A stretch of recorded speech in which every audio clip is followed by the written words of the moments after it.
Tell me a little bit about developing your managers so that they are at their best for, for when it comes time to build that value and sell your business. Yeah, so I like to talk about it as intentional development because I think there's a lot of development out there. People talk about coaching, they talk about training, and those are certainly some good development methodologies, but the vast majority of good intentional development happens when you provide targeted learning experiences and broadening opportunities. And so, to do that intentionally, you have to understand what are the competencies that I need to instill in the leadership team that I'm developing in these key roles. What are the results that are most important for our organization to get and for this individual to get in the role that they're in?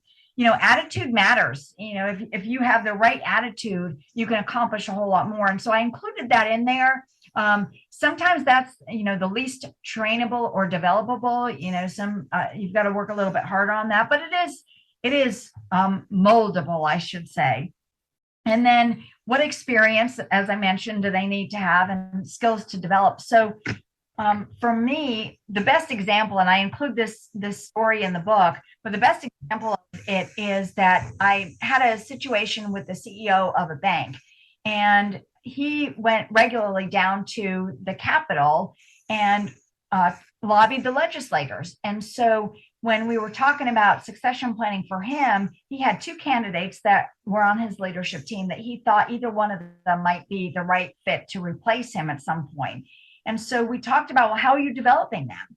And he said, well, I'm going to bring them. One of the examples was I'm going to bring them to Raleigh with me and they'll sit in and they'll watch what I do.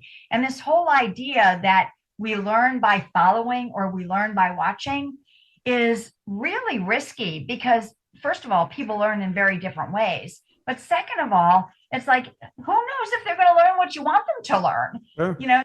Instead, what I recommended was that he do some very intentional approach to developing them in this particular area. And what we ended up having him do is he sat down with them 2 weeks in advance of the trip. And he said, these are the topics that I am going to want to lobby the legislators about. He gave to each of them and said, I want you to go away and put together your lobby package, if you will. And then we'll get together about 3 days before the trip and you'll pitch to me, you'll lobby me. I'm going to give you feedback and I'm going to coach you and I'm going to help you understand what you did really well and where I want you to adjust. And then we're going to get in the car and we're going to drive to the Capitol and we are going to sit down with the legislators and you're going to each do one of the topics. And then we're going to debrief in the end. Well, forcing them to do the pre-work with intentionality, with a specific topic, get the coaching, go and actually do it, and then get feedback is so much more powerful than just jump in a car and let's go see what we can learn together. I love that approach as well. And I have to ask you. I mean, I'm going to put you on the spot here because you wrote this book back in or released it in 2017, long before anybody had ever heard the word coronavirus. But now, we're having this conversation in 2022 and listen, work from home and remote working has become such a huge impact on the workplace. How does that impact developing your leaders? Like have you had any thoughts on that? Like what owners and CEOs should be doing in this sort of new hybrid remote working type world?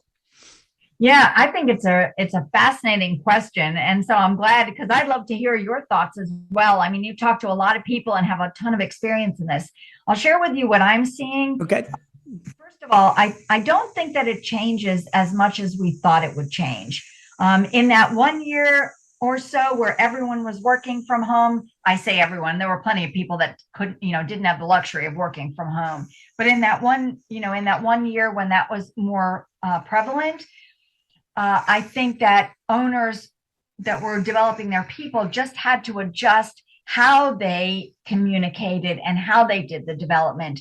But the intentionality didn't change. Coaching, training was all still available. Getting broadening experiences and targeted learning opportunities was just available. We just did it differently. We did it via Zoom instead of in person. So I didn't see a whole lot of change through that.